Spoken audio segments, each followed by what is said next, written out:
Jumlah korban meninggal akibat banjir dan longsor di Sumatera Barat terus bertambah menjadi 61 orang, sementara 90 orang masih dinyatakan hilang.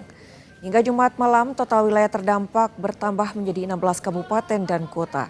BPBD Sumatera Barat menyebut akses ke sejumlah lokasi terutama di Agam dan Pasaman Barat masih terputus akibat longsor sehingga menyulitkan pencarian korban dan distribusi bantuan. Tim gabungan masih berupaya membuka akses sekaligus mengevakuasi warga.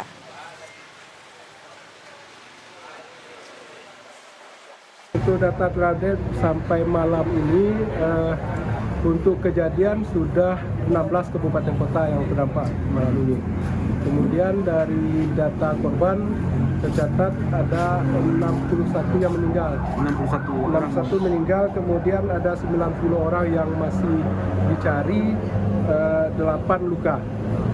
Yang penambahan signifikan itu di daerah Kabupaten Agam ada 47 yang meninggal, kemudian 83 hilang serta 2 luka. Sementara Kota Solok yang sebelumnya belum ada data, sekarang sudah ada data 1 orang meninggal. Penanganan korban banjir dan longsor di Aceh dan Sumatera Barat akan dilaporkan jurnalis Kompas TV Rizka Devi dan Rio Johannes. Kita ke Rizka terlebih dahulu di Banda Aceh. Selamat pagi Rizka. Tanggap darurat sudah ditetapkan, lalu apa yang menjadi fokus pada hari ini? Ya, selamat pagi Carla dan juga saudara, benar sekali memang ini usai penetapan status tanggap darurat di 10 kabupaten kota di Aceh oleh Gubernur Aceh Muzakir Manaf. Ini memang akan ditetapkan selama 14 hari ke depan. Saat ini memang yang menjadi fokus dari status tanggap darurat tersebut adalah evakuasi dan juga distribusi. Dan juga ini untuk walaupun hampir seluruh wilayah Aceh ini terdampak, namun 10 daerah yang menjadi fokus utama tersebut adalah wilayah-wilayah yang memang terdampak cukup parah. Ini mulai dari pesisir timur, mulai dari Pidi, kemudian Aceh Tamiang, kemudian Biren, Pijai, Aceh Utara, Lok Sumawe, Aceh Timur, Langsa, dan kemudian Nagan Raya juga. Sementara untuk wilayah yang longsor ini ada Benar Meriah dan juga Takengon ataupun wilayah-wilayah tengah. Ini pasti ditetapkannya status tanggap darurat ini, wilayah tersebut menjadi fokus utama.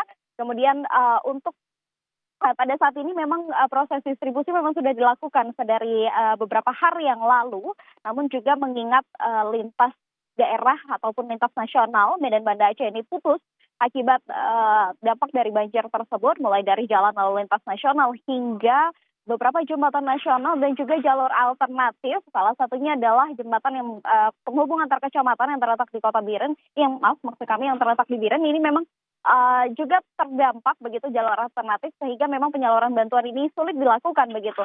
Sehingga kemudian dari proses distribusi ini bekerja sama kemudian pemerintah Aceh dengan TNI AU juga untuk mendistribusikan mendistribusikan logistik ini melalui jalur udara begitu. Kemudian untuk kondisi listrik ini juga kita laporkan masih terganggu. Saat ini memang PLN ini masih bekerja sama dengan TNI AU untuk menurunkan sejumlah alat-alat yang akan digunakan untuk kemudian bisa mempercepat perbaikan begitu. Dan juga hari ini diadakan apel tim recovery bencana Aceh bersama dengan Dirut PLN di Lanut tim Banda Aceh. Ini memang untuk tower bantuan difokuskan untuk daerah-daerah yang memang masuk ke dalam status tanggap darurat tersebut. Dan nantinya setelah melakukan apel, PLN akan mengirimkan tim untuk kemudian bisa turun ke daerah langsung untuk perbaikan. Dan nantinya perbaikan yang akan dilakukan fokusnya adalah saat ini tujuan utamanya adalah di Biren terlebih dahulu, karena memang banyak sekali dari informasi yang kami terima ini banyak sekali tower yang kemudian roboh di daerah sana.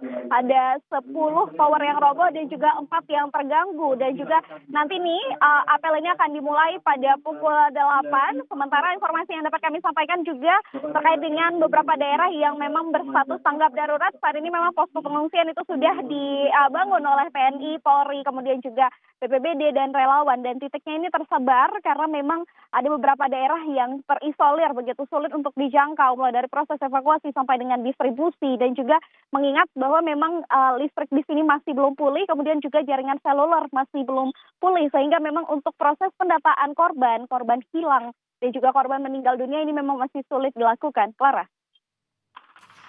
Baik, Kemudian Rizka Devi, itu tadi laporan dari Banda Aceh. Dan setelah ini saudara kita beralih ke Rio Johannes di Padang, Sumatera Barat. Selamat pagi Rio, data terakhir ada lebih dari 20 orang meninggal akibat bencana banjir di Sumatera Barat.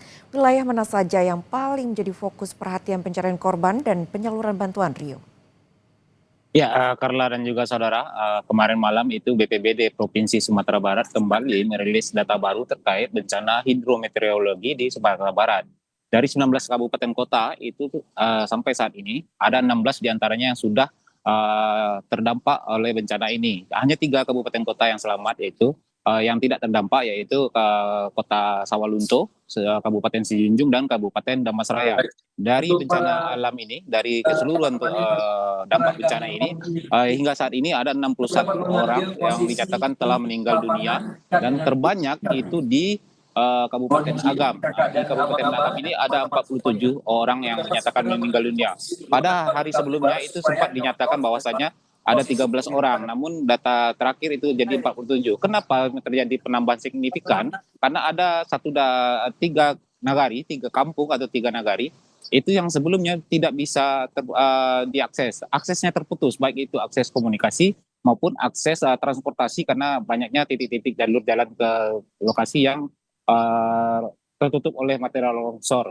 Dan saat ini memang untuk fokus pencarian itu memang difokuskan di daerah Kabupaten Agam ini. Dan untuk distribusi logistik sendiri, BPBD Provinsi Sumatera Barat menyatakan memang ada beberapa titik kawasan di Kabupaten Pasaman Barat dan juga Kabupaten Agam yang hingga saat ini masih terisolasi. Dan untuk itu tadi malam itu dalam rapat koordinasi sudah dipertimbangkan untuk melakukan penyaluran bantuan melalui jalur udara. Demikian, Karla. Baik, tadi Anda menyebutkan jumlah korban meninggal dunia ini bertambah dari belasan hingga saat ini data terbaru yaitu 47 korban meninggal dunia. Lalu kemudian Rio, terkait dengan hari ini bagaimana cuaca sejak malam hingga pagi ini mengingat ini jumlah korban sudah mulai bertambah, jumlahnya tidak sedikit. Sehingga dari pantauan Anda bagaimana cuaca sejak malam hingga pagi ini? Apakah kemudian untuk saat ini cuaca masih memungkinkan untuk memberikan hal-hal ataupun memberikan secerca harapan agar tidak terjadi kejadian banjir bandang serupa? Ya, Karla, untuk korban sendiri memang 47 orang itu baru di satu kabupaten, yaitu di Kabupaten Agam. Sementara untuk keseluruhan itu ada 61 korban jiwa yang meninggal. 5 diantaranya itu di Kota Padang, 7 di perbatasan Kabupaten Tanah Datar dengan Kota Padang Panjang, yaitu daerah Malibu Anai, itu ada 7 korban. Dan di Kota Solok ada 1 orang korban, dan juga di Pasaman Barat ada 1 orang korban. Untuk cuaca sendiri, saat ini saya berada di Kota Padang, salah satu kabupaten kota yang terdampak terparah akibat bencana ini. Dari tadi malam hingga pagi ini tidak ada lagi hujan, dan pagi ini cuaca sudah cerah.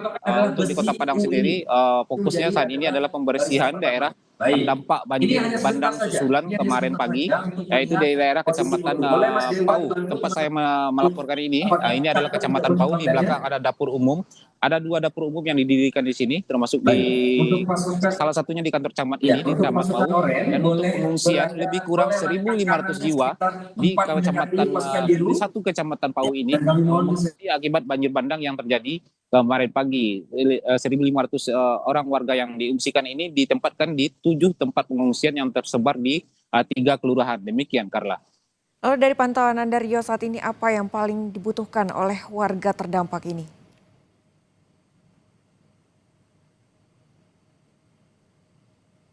Rio, dari pantauan Anda saat ini, kemudian apa bantuan yang paling dibutuhkan oleh warga terdampak dari banjir bandang ini, Rio? Ya, untuk bantuan memang saat ini prioritas utama adalah penyaluran bantuan logistik. Untuk jumlah bantuan sendiri saat ini sudah mencukupi.